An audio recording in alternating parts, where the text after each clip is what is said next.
Hey, Lioness, welcome to the show, Lioness Conversations, where we help women be brave, to lead with confidence and joy, and to find your path to the most meaningful work of your life. I'm your host, Jen Porter, leadership and empowerment coach for ambitious and heart-centered women who are on a mission to change the world. If you want to learn more about how to lead like a lioness, you can find out more at jenportercoach.com. Today's guest is Kate Reder Sheikh, a former litigator turned partner at the world's largest legal search firm. Kate is fiercely committed to diversifying the legal profession, elevating lawyer moms into leadership, and helping professionals align their careers with their deepest values. A proud mom of two, Kate calls San Francisco home, and she's here to share her bold journey of purpose, power, and impact. Kate, welcome to the show. Thanks so much for having me. So tell us what you're working on right now. What's going on in your world? Well, it's a very turbulent time for law firms, and my job is the basics of my job are that I help lawyers find new jobs. Okay. Lawyers at law firms to move to other law firms that will hopefully better align with their values, provide them the work-life balance they're looking for, or the substantive work that may be lacking at their current job.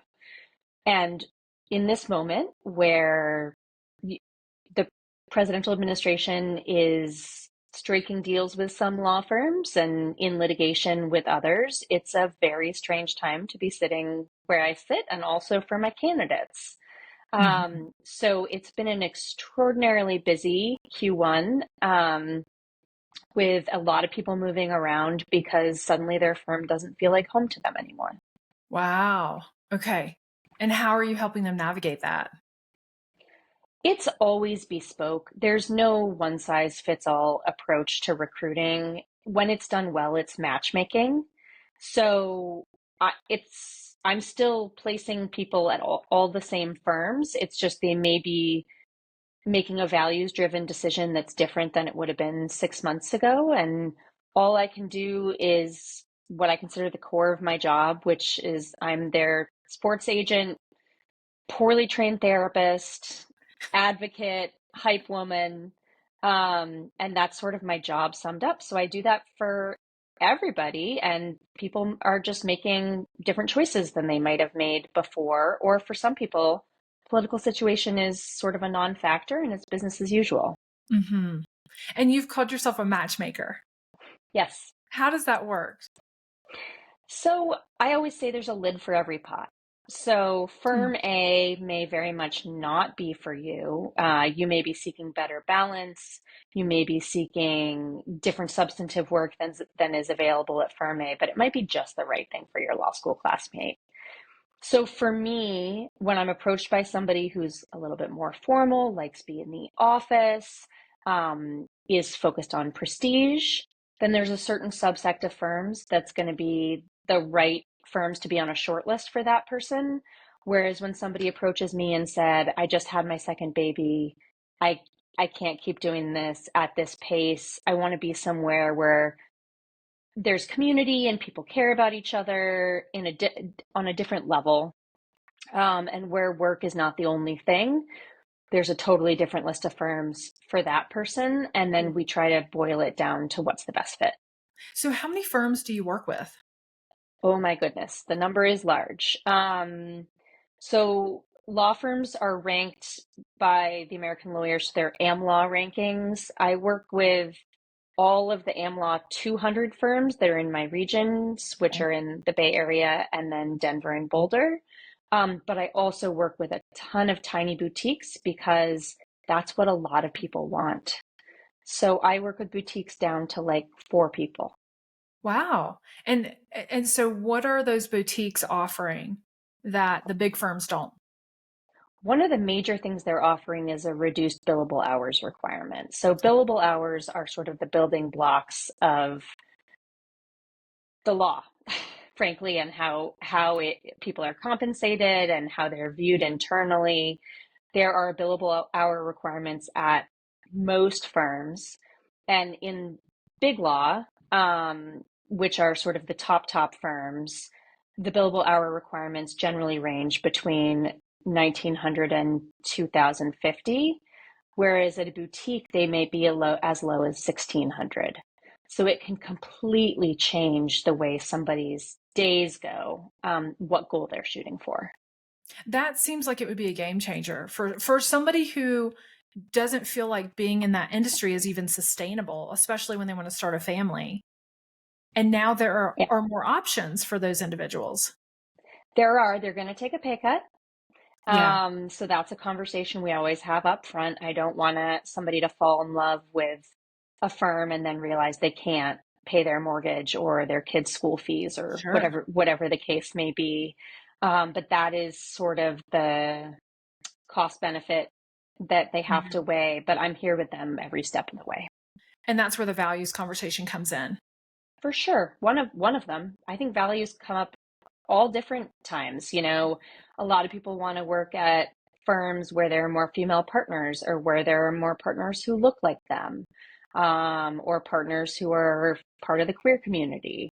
So there's all different places where people's values are major drivers. Yeah. And so you used to be, I think you say you're a recovering litigator, Fully recovered. fully recovered. What did you have to recover from?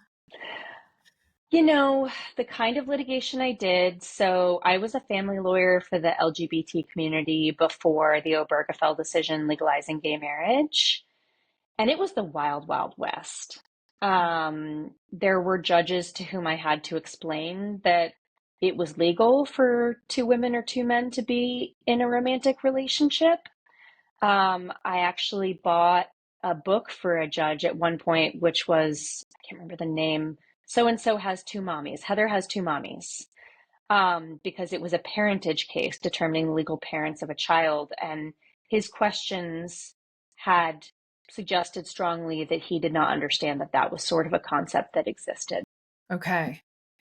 So it was wild, and it was very, very personal, and opposing counsel behaved as it was personal. Some of Okay. these questions were whether or not, you had raised a child who was not genetically related to you from 0 to 10, and suddenly the other parent is saying, oh, this was just my roommate.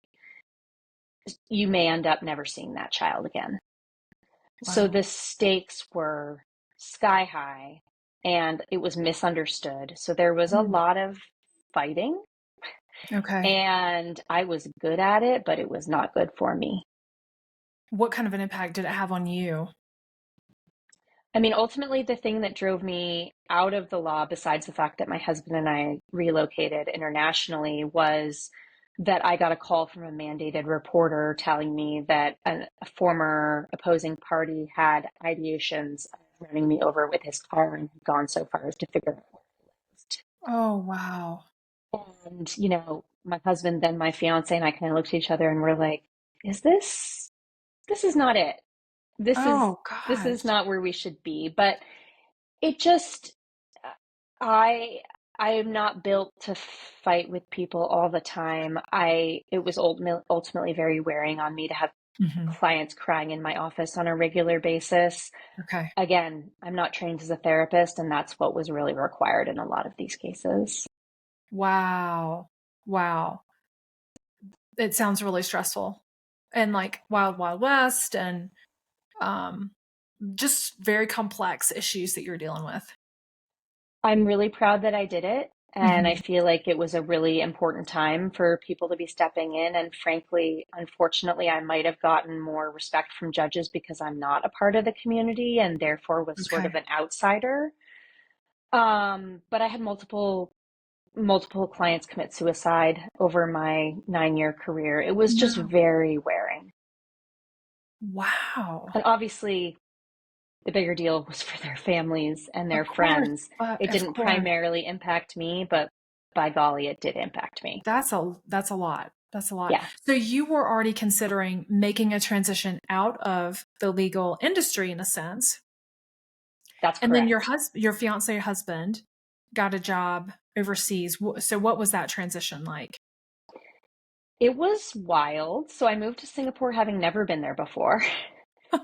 And I remember the first night we got there, my husband's baggage hadn't arrived, and so he didn't have any shorts. And so we were kind of in one of the main shopping areas of Singapore, and it was probably 98 degrees, and it was like 9 p.m. and humid as all get out. And we were walking across the street, and I was like, what was that? I was thinking like maybe a car exhaust had just hit me, and it was literally just hot wind that I had never felt before. I'm not built for it. I'm a San Francisco girl, born and raised, so it was a very hot and sweaty year. It was Okay. a real adjustment for me to suddenly not really be working. I was working remotely as counsel for my firm, but the time difference is galling. So you were still Um, with your firm when you moved to Singapore?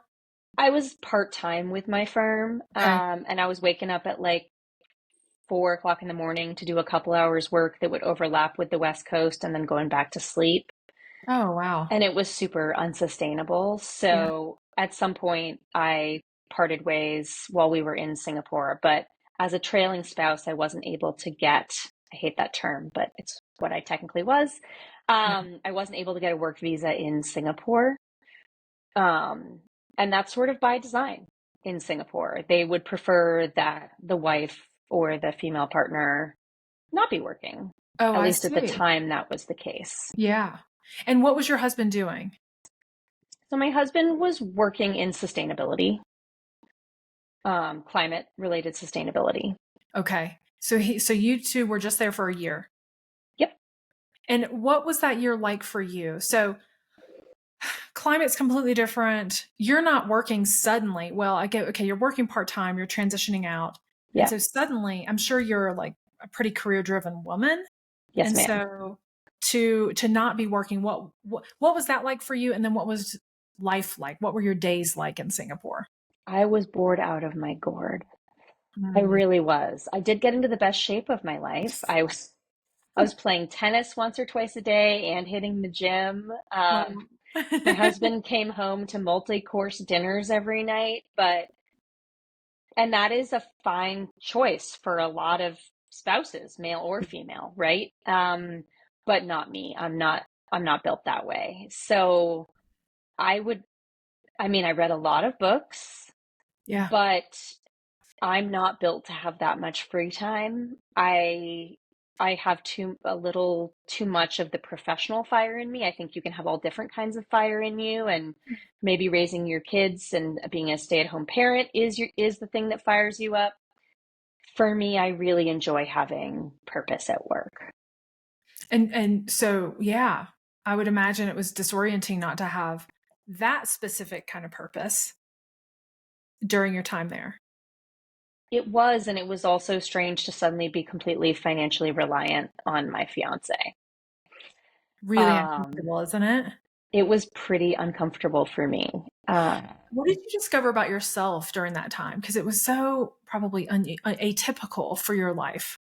it was totally crazy. And we got married right after we left Singapore. I will tell you, everything at my wedding was handmade because I had nothing but time. So the streamers, I made a sign that said Mr. and Mrs. Sheikh. Um, our wedding was kind of book themed. I'm a really big reader, and so our wedding tables were a book.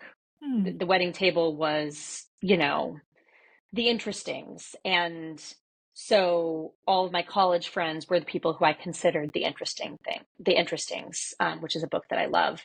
Okay. And so every place card had a bookmark that was hand stamped with their full name. And I not only made the bookmarks, attached ribbons to them, and I hand stamped the names of our 150 You guests. had time. I was trying to find purpose, but I couldn't be politically active there either because that would have endangered my husband's work visa. It was at that time, and I think still is, illegal for instance, a same-sex couple to hold hands on the street. Okay. I would have loved to have been working on that as somebody for whom queer rights have always been deeply important, but that was not available to me. So I hand stamped those place cards. And so what else did you learn about yourself during that time? I definitely learned I'm not somebody who wishes to be a stay-at-home spouse or parent, Yeah. and that was really valuable. Okay, we had a little technical difficulty there, but we're back online. So you were telling me that things that you've learned in Singapore is one, you had all this time on your hands and you were looking for purpose, which you typically find in the professional realm. And you realized that you personally don't want to be a stay-at-home mom. And that was really valuable to learn that. What else were you discovering about yourself during that really unique time of your life? I'm an extremely political person, and so being somewhere where I could not be politically active was really challenging for me. I'm somebody who's knocking on doors. I wrote 500 vote forward postcards to voters this election cycle. I do phone banking. So being somewhere where there were political things that I did not care for and did not think were equitable and not being able to do anything was really frustrating, Hmm. because that's a really core part of my identity is I'm extraordinarily political. Yeah. What year were you in Singapore? 2014. Okay. And so did that have an impact on you, like physically, emotionally, relationally? Just felt a little rudderless the whole time Mm. between not being able to work and then suddenly doing like kind of trad wife things like Mhm. Mhm. suddenly hand stamping name cards and nobody in my family's gluten free, but suddenly I was finding the best gluten free cookie recipes because I just literally needed something to do. Yeah. Um, Needing to fill time was such a foreign feeling to me, and it was definitely not peak mental health, I'll tell you that much. Okay. And then what was it like not to be, lawyering? I ultimately found it was a huge relief, It was and a so relief. that was a real come to Jesus moment, Yeah. of, oh gosh, I had sort of thought I would just, you know, when we're especially when you go to grad school, in my case, law school, and you spend so much time devoted to educating yourself to do this one job, it doesn't even really occur to you to stop. I thought, what, what other marketable skills do I have? This is what I've trained for my whole life. Yes. And so that also contributed to feeling rudderless, but ultimately it was the one of the best things, certainly the best thing professionally that's ever happened to me. It's one of those things I would imagine that in the middle of it, it sucks. It's so painful, it's so disorienting, it's scary, Hmm. and yet it's the thing that's required in order to make the big change. And Truly. are you happier on the other side of that? Oh my God. I love my job. I love my job. I could have never imagined loving a job as much as I do. Wow. Um, I genuinely feel like I help people. If I'm ever having a bad day, I have 100 reviews on LinkedIn of people saying how much I help them and change their lives. I'll go back and read those because they put the pep back in my step. Yeah. It would have never occurred to me to have this level of career satisfaction, and it wouldn't have happened if I hadn't been unable to work and I had to pick my head up and go, oh, yeah, this isn't for me anymore.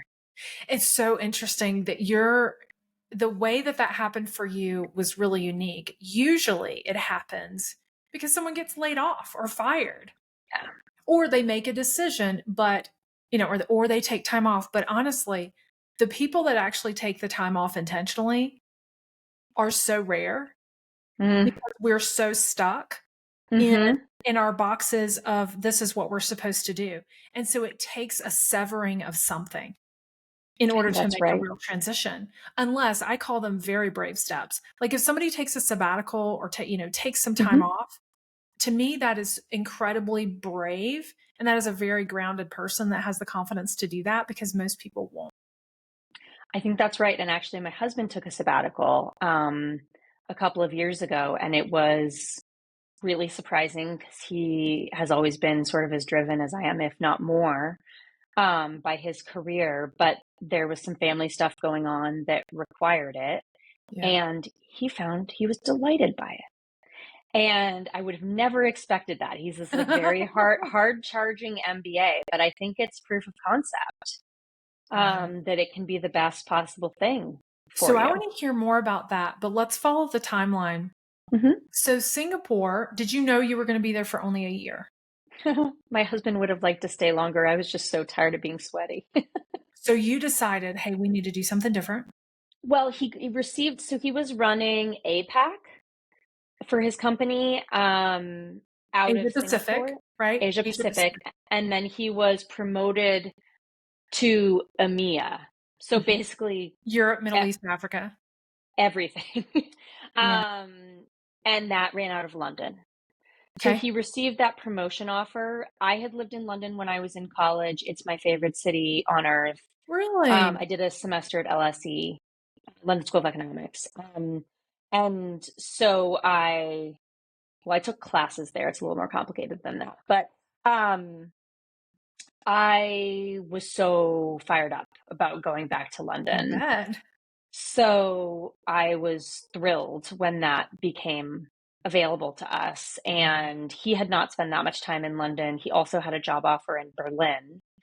Um, I don't speak German. I didn't see how I was going to be able to get back to work in a German speaking country. He's a German citizen. So that would have made a lot of sense too. But we decided to go to London, and it was one of the best decisions we've ever made. How long were you there? 2.5 years. And you were able to work there? What was different for you? Yes. So I was able to work there as part of his visa, Okay. which was sponsored by his company, and his immigration lawyers at his company hooked me up as well as hooking him up. And I thought, I'm just going to do something law adjacent. Mhm. And then I'll go back to practicing law. I was still in that mindset because it's so hard when you have gone to law school, taken the California bar, which is one of the two hardest bars in the country, Okay. practiced for almost a decade. It's hard to think what else you would do. It's Yeah. just such a narrow path. And it's very easy to think that there's just nothing else to do besides being a lawyer when you've gone to all that trouble. Mhm. So I looked at like law firm marketing jobs, and then I had my first interview as to be a legal recruiter. And it was as close to love at first sight as you can have in your Really? career. I was like, wait, this is a job? I can talk to really smart lawyers all day and I can help them find something that makes them happier. And it's lucrative and the schedule's fairly flexible. And wait, what? It was just like such a revelation to me. And I have never looked back. Wow. How did you get connected with that? So in London, there are actually recruiters for recruiting. Yeah. So they're called rec to recs. Okay. And I had posted my resume somewhere, and a rec to rec saw it and thought, that's kind of an interesting background for a legal recruiter. Contacted me, set me up with all kinds of interviews, got a few offers, accepted one of them, and was off to the races. Wow. So was that I would imagine that ego is a little like it would show up sometimes because you're used to being that person and Hmm. now you're not people don't necessarily know your background, and Yeah, so how did you work through some of that? that's so intuitive of you to track that. It was really hard at first. Okay. Suddenly, like 24-year-olds were hanging up on me. And I was thinking, like, don't you know that I was like a pretty trailblazing gay rights lawyer in San Yeah. Francisco? No, they don't know that and they don't care and it's not relevant to their day and they are busy. It did feel like a punch in the gut, Okay. especially when I started. And but I just took it on the chin and I Mhm. kept going, and I think I felt in just intuitively that like this was potentially the rest of my career. And I was right. I would never not do this. by So how did choice. you adapt when, because it's not like the ego just goes away.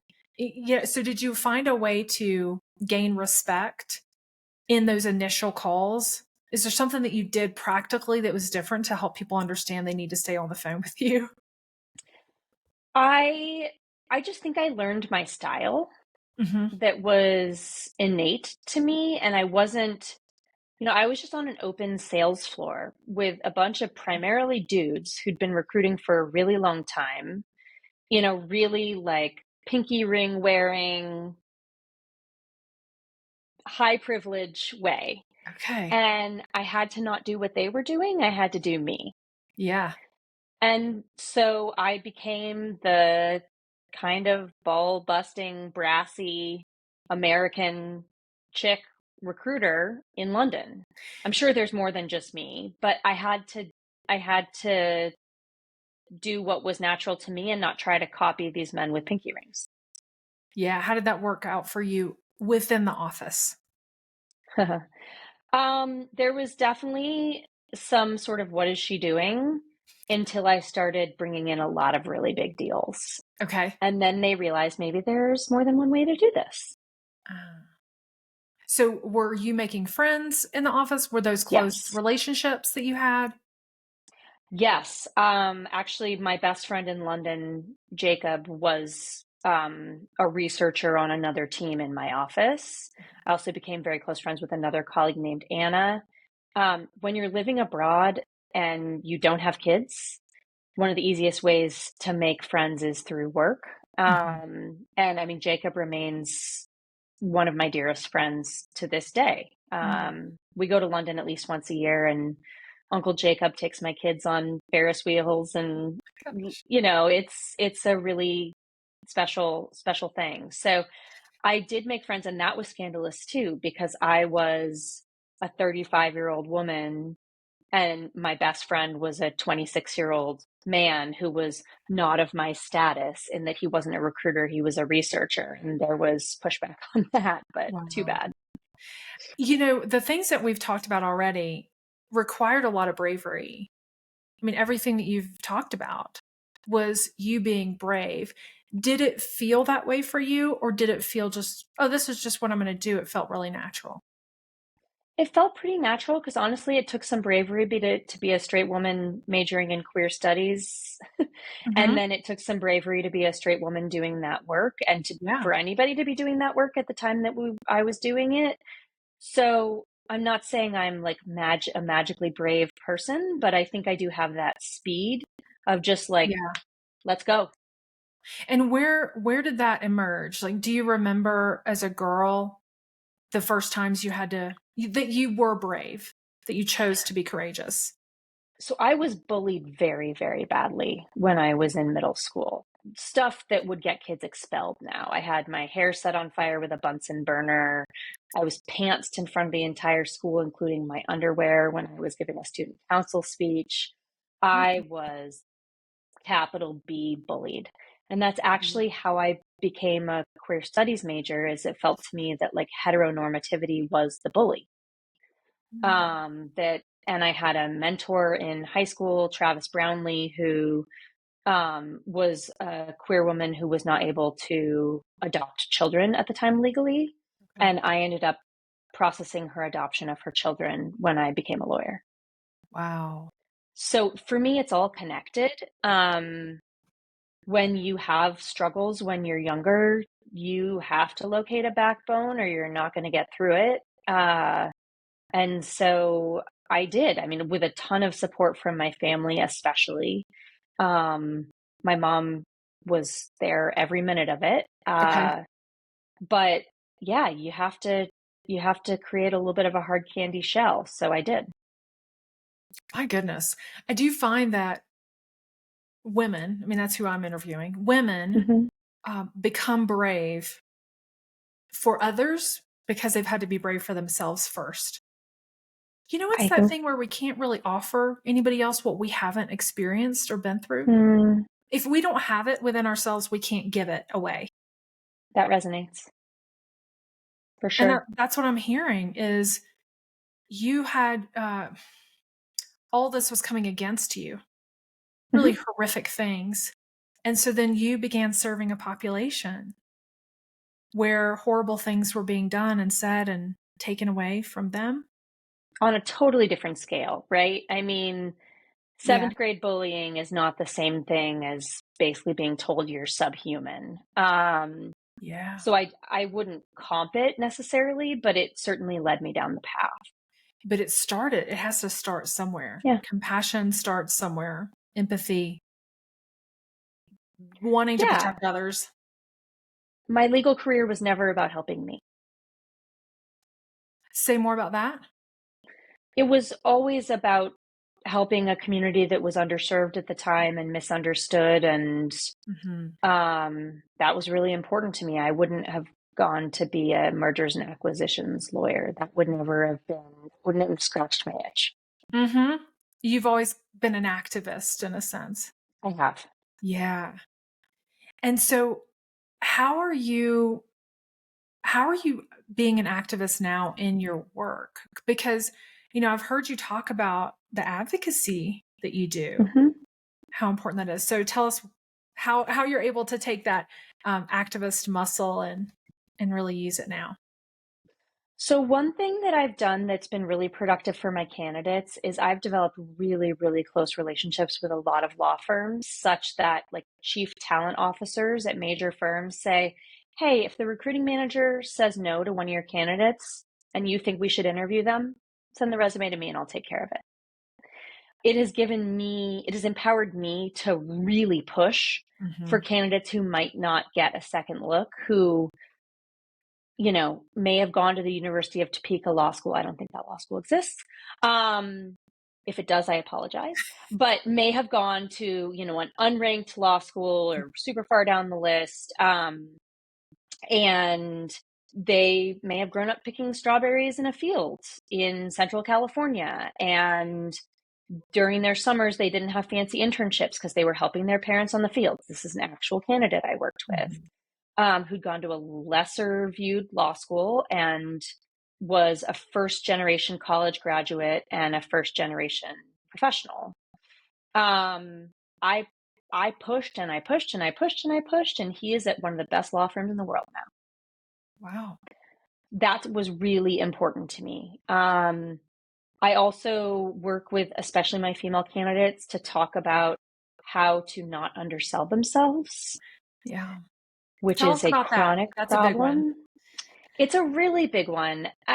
People are like, oh, I hesitate to say that I was the head of moot court, or I hesitate to talk about the fact that I had a Fulbright. And I'm like, ma'am, shout it from the rooftops. Like, let's do a mock interview. We're going to talk about how to package the narrative in a way Yeah. that feels comfortable to you. But those are facts people need to have.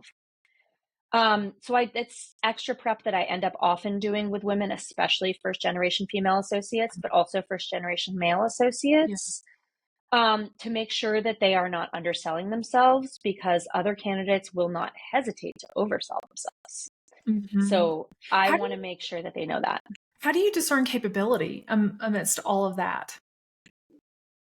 I mean, I have really long, intense conversations with my candidates before I'll submit them anywhere. And Yeah. that's where I'm really aided by the fact that I practiced for a long time and went to law school and was on a law review and, did all the things, Hmm. um, because I can kind of talk the talk. And so I can tell if somebody can walk the walk. Do you measure success over time of, because so I was in recruiting and that was my first career. Hmm. And there was always this, um, I guess, desire to really want, it's one thing to make a placement. Hmm. It's another thing to follow that placement over time Hmm. and determine how are they performing. And Yep. even internally, that's not always easy to do, to connect. I'll call it like HR business partners and the data that Hmm. they have with recruiting and the data that we have, because there's so much confidentiality. They don't want For sure. necessarily those things to those systems to talk. So how have you done that over time? Because your reputation matters a lot. And you want to make sure that anybody that you recommend, much less place, is going to be a superstar. Yep. So I'll tell you that I've learned to trust my gut. If I get red flags from somebody, 9 times out of 10, I will not represent them. I Mhm. have sort of honed the questions to ask to make sure that they're in good standing and haven't been let go, or if they've been let go, I want to understand why. Um, I obviously would never breach confidentiality, so I'm not like talking to their former firm or anything crazy like that. But I've gotten a pretty good nose for what's real and what's not at this point. Having been in this career for almost 10 years, I started in May 2015. Um, and so I trust myself. And I think in a lot of professions, the more you do, the more reps you have, the more you can trust yourself. I mean, I can give you some anecdotes. Two of my favorite placements ever, and I've made hundreds. One is a woman named Courtney, who I recently placed at a plaintiff's firm in San Francisco. Again, lid for every pot. This was exactly the right thing for her. She had not been feeling, she had been having a ton of imposter syndrome at her previous firm. And she wrote me probably 4 weeks into it and just said, like, I can't thank you enough. The client called the partner to say what a good job I'm doing. I wake up in the morning excited to do this work. This is my calling. I never would have found it. I mean, that brings me to tears when I read it, right? And then in the 2021 was like a crazy boom year for recruiting. I mean, recruiters, I was working 10 hours a day and I could have worked way more than that. And I had two very little kids at the time. But I placed this gentleman named Peter, who came from a pretty small firm to an AmLaw 5 firm, which are like the most profitable firms in the world. Mhm. And he is their superstar associate now. He had gone to a law school that's not ranked in the top 50. Okay. He had visa issues. He now has a green card. He is the superstar of his class. And that firm would never have taken a chance on him if I hadn't pushed. Yeah. But I trusted my gut that this kid was good. And he's literally the best at one of the best firms in the world.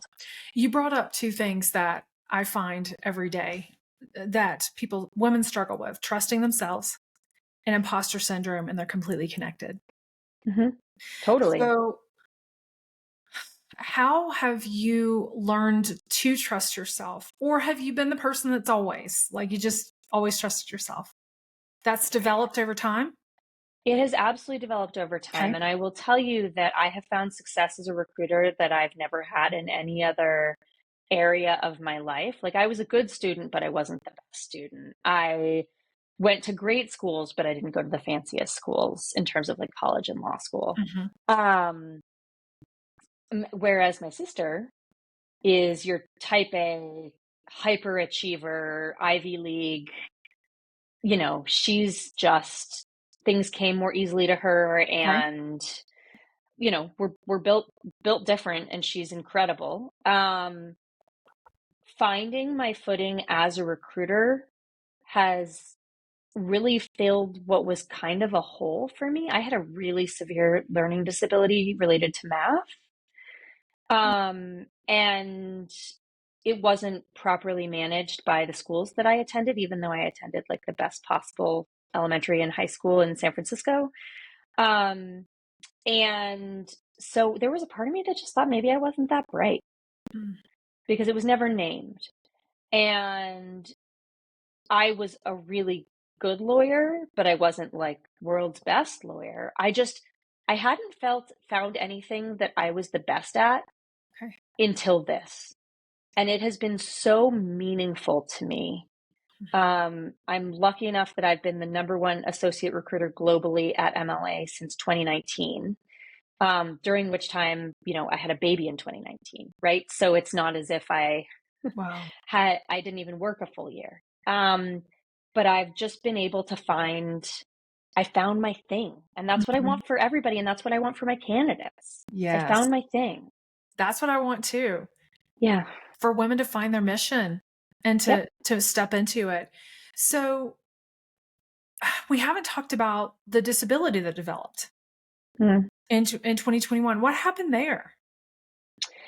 So I very suddenly developed nerve damage in my corneas, which has led to a severe chronic pain condition for which I've had, inpatient hospital stays for clinical studies. I've seen pain management at UCSF. I've seen pain management at Stanford. I've flown to Boston. There's a specialist at Tufts. Um, I am in pain. I am in physical pain. I would say, if not most minutes of every day, 2/3 of the minutes of every day, I feel some level of physical pain, and it gets worse as the day goes on. It's worse if I'm in a place with low humidity. So recently we took our kids to a dude ranch in Arizona for ski week, Okay. and that was actual torture. But you do what you got to do for your kids, right? You just bring a really big humidifier and you sit in the room more than you may want to. Right. Um, I have learned to cope with it, but in 2021, I developed in October 2021, the busiest recruiting year on record, and felt like I just had to keep going, but I kind of shut down emotionally for a while. Mm. Because the pain was so immense. The pain was so immense, there wasn't a reason for it. There aren't really treatments for what I have. There's a new eye drop that helps me that was approved by the FDA maybe like 6 months ago. Thank God. I wear these gigantic hard plastic lenses that cover most of the surface of my eye and are filled with cold saline solution. And that is really helpful. But I tried every pain drug. I had procedures on my brain, one of which resulted in like stroke-like symptoms where I was babbling in front of my kids. I thought I was saying, "Mommy's okay, I'll be right with you." But I was saying like, "Snarpy lorp snicky." So my husband called my sister and she drove me straight to the emergency room and he stayed home with the kids. Uh-huh. Um, it has been a real journey. I wouldn't wish it on my worst enemy, but I've also found coping strategies, including acceptance and commitment therapy, which is acknowledging that this is a thing that is happening, but not letting it take the joy out of your life. Wow. I did let it take the joy out of my life for about a year and a half. Mm-hmm. I think anybody would have. Wow. Okay, so this commitment, say that again? Commitment, Acceptance and commitment therapy. acceptance and commitment therapy. So conceptually, I am tracking with what that must be and how powerful it must be, but explain that. So it's basically like I can wake up and think, oh, my eyes already hurt. It's going to be a really bad day. Gosh darn it. Or I can wake up and think, all I can know right now is that my eyes hurt right now, but I might have a totally fine day. I might have a bad day. I can't know. It's just a thought. I'm going to watch that thought float through, and I'm going to get up and make oatmeal for my kids and get them out the door. And it has helped me to not attach to the negative of this is how it's always going to be. Yeah. And not get too rattled when, I have like a really bad flare up. This isn't going to last forever. Hmm. The idea that it's going to last forever is just a thought, and I'm going to watch it move by. Mm-hmm. And you got professional help with that? Or is that Mm-hmm. something you did on your own? It's part of a pain management therapy module that I was Okay. doing at Stanford Yeah. with their pain management psychologists. Wow. Wow. And so I would imagine you can apply that to everything in your life. 100%. 100%. In fact, I I had a recruiter comment on one of my posts on LinkedIn. I'm very active on LinkedIn because that's my job. Mm-hmm. And I was talking about people, how they respond to layoffs, and sort of coping techniques. I wrote an article about it with a therapist in Los Angeles who I've become friendly with. Okay. It was in Law 360, I think. And he wrote, I always tell people to look into acceptance and commitment therapy when they are laid off because it helps you to process it without things being entirely scary all the time. So it's totally applicable to so many things in our lives. And if you want to look into acceptance and commitment therapy, There's some great workbooks you can just get on Amazon. So With that's that where I title, started. just search by Do acceptance you mind and if I stand up? no. So for me, it was the pain management workbook. Okay. I also have one called Managing Your Pain Before It Manages You. And I have, do you mind if I stand up? Go One for it. more over here. Oh, This is the more general one. Living Beyond Your Pain, Using Acceptance and Commitment Therapy to Ease Chronic Pain. This has been the one that's been most helpful for me. okay. But honestly, the tools in here are not just for pain. Right. The tools are for any rough moment in your life. Any There's also a suffering. book, yeah, any suffering. There's also a book called When Life Hits You Hard, which is basically a beginner's guide. That's also available on Amazon, and that's been really helpful to me as well. Wow. And so the pain has been consistent since it developed in 2021. Mhm. And then you have found ways to cope, accept. Yep. Wow. Yeah. There's no other choice, right? You just have to keep going. I don't mean to sound ableist in doing that. There are some people who have conditions where they can't keep going. Yeah. Luckily enough, with mine, I can, with enough grit and support and a few medicines that have worked. And all I'm on right now is eye drops, but I trialed 38 different medications. Wow. Wow. Incredible. That's going to be inspiring for our I hope listeners so.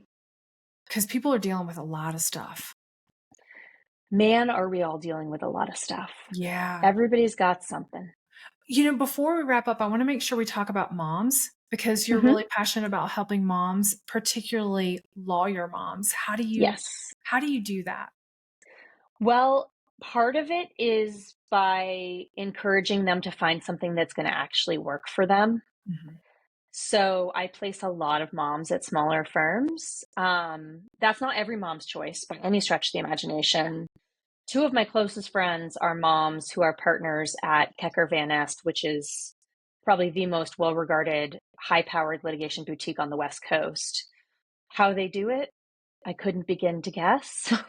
They're incredible, and that's the choice they've made, and I'm so proud of them. Mm-hmm. Shout out to Erin Meyer and Sophie Hood. But I do think for a lot of moms, especially with young kids, moms are treated differently, right? That is a fact. I wish it wasn't a fact, but it is. And the expectations are that we will be the default parent. I'd really like to throw that one all the way into the ocean and let it sink forever. But that is often what happens. I will also note that moms are penalized for taking maternity leave in a lot of cases. They may be pushed out a year to be considered for partnership.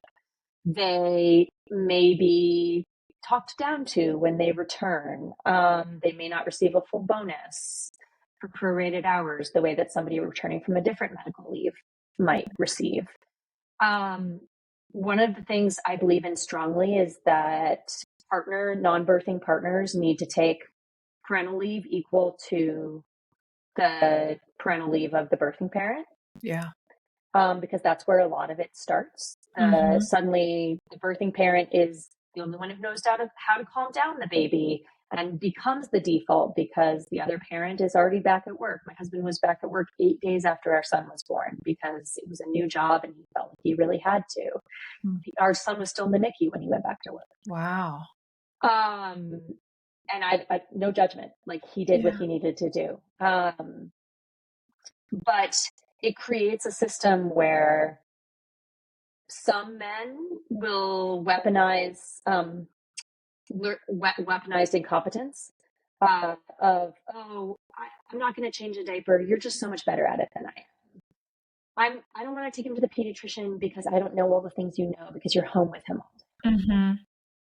My husband is not like that, but I know a lot of husbands who are. Yeah. And that creates a system where mom is just always going to be the default. And that is not helping women get ahead. Mm-hmm. I recently wrote an article about how moms and big law can make staying together work, Yeah. recently in the American Lawyer. And I will always prep moms on how to talk about their kids in an interview if they choose to. I have different prep now than I used to be honest, because it's less verboten to talk about the fact that you have children or a life outside of work. Mm-hmm. But I do still think it's something that needs to be carefully addressed before somebody steps into Yeah. that discussion. Do women come to you who are considering leaving their jobs altogether and are looking for, okay, is there anything else that I can do? Else I might just need to step out completely.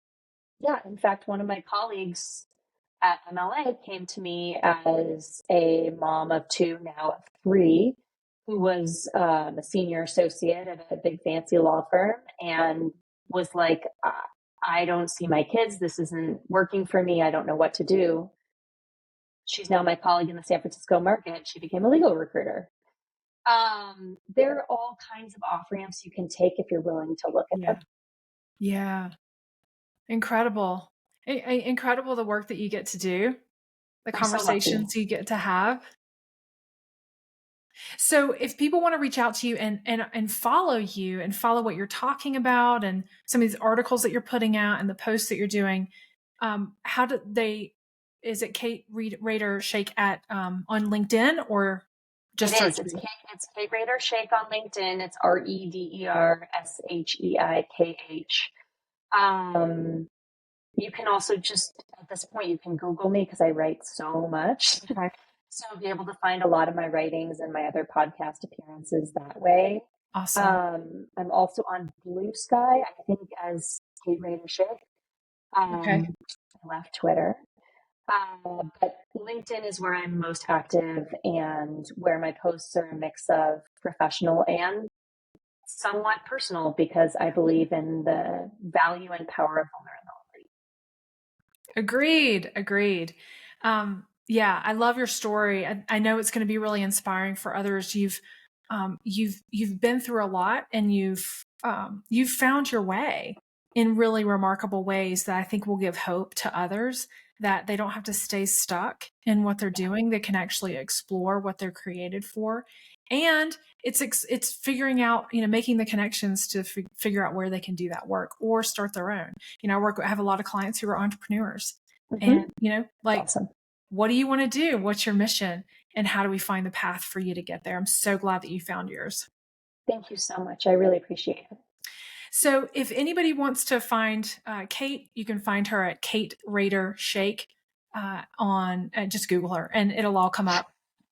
And then if you want to learn more about becoming a lioness, how to be brave, how to find your mission, you can find out more at jenportercoach.com and what's happening inside the Lioness community. Also, if you or someone that you know wants to be a lioness, wants to be considered for the show, please reach out to me. In the meantime, the lioness in me sees the lioness in you.